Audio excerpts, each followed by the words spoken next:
So, it's Tuesday night.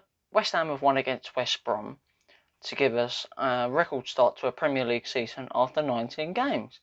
But we are still in need of a striker.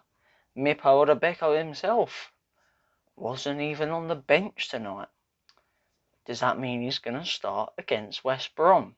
Or does that mean a new player's incoming, as we have bidded for Sevilla striker Yussef En-Nesyri? And I thought, what can I do better on my Wednesday night than watching West Ham's link striker for the club I support, and do a review afterwards on my brand new RL podcast. So, like I said, I watched Sevilla's 2-1 win tonight against Deportivo with the main focus of watching Yussef En-Nesyri. Now, West Ham have had a 22.5 million bid rejected reportedly, and I think there's a possibility we could go in a second time, but my understanding is Sevilla want 30 million, and by what I saw tonight, that 30 million is completely justified because Sevilla are going for Champions League football. They're in the top four, and there's a big battle on it in Spain right now. And I watch a lot of La Liga football myself, and he looks like a real talent. The first question I raised before I watched it is he a Moyes type of striker? My answer to that is yes, because in the second half, I only watched the second half of the game, but the Sevilla manager, Lopetegui, put him out on left wing, and it was quite interesting because from long kicks and dead balls, set pieces, he really won the ball airily, and he did flick-ons. And he sort of reminded me a bit of Haller, where he would flick the ball on, but he actually won the balls in the air. And he's quite a nice build in terms of attributes for a Premier League player.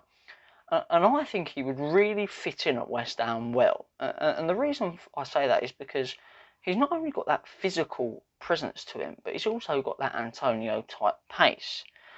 He doesn't get bullied off the ball easily. He holds up the ball well, gets his wingers into play, but he can also play in left wing, and that could be something Moyes could execute with En-Nesyri. If our left wingers get injured, he can play in that role as well. So he's a diverse type of striker, and I think he'd be really worth the 30 million. He also got an assist from a header, a corner winning from Sevilla. He nodded the ball down, and for me, there was a bit of debate whether it hit the Deportivo players' foot or the Sevilla's. Now, from the angles they showed, I would say it hit the Sevilla player's leg, and so he got an assist. Either way, West Ham play a lot of set piece football, I call it. We like to get crosses in the box, and he wins a lot of headers. So he could be the perfect, when Antonio's tired, he can play that same type of role Antonio does, and I think that could be really important for us going on to the season.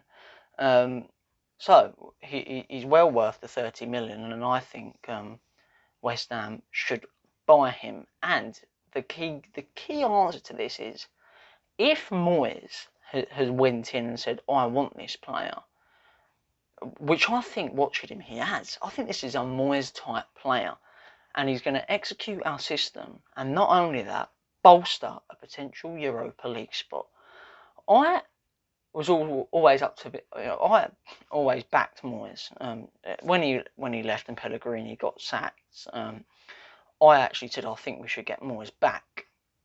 And my prediction for this season was, if we played to a full potential that we have this season, we could get top 10. But my main prediction was 7th. I was very optimistic ahead of this season, and I've proved to be right. So now, the thing with En-Nesyri is I think he can take us further than that if we develop the player properly. And that's something we've always had trouble with, developing a striker properly under our current ownership. However, there's always an exception to a rule, and I think En-Nesyri is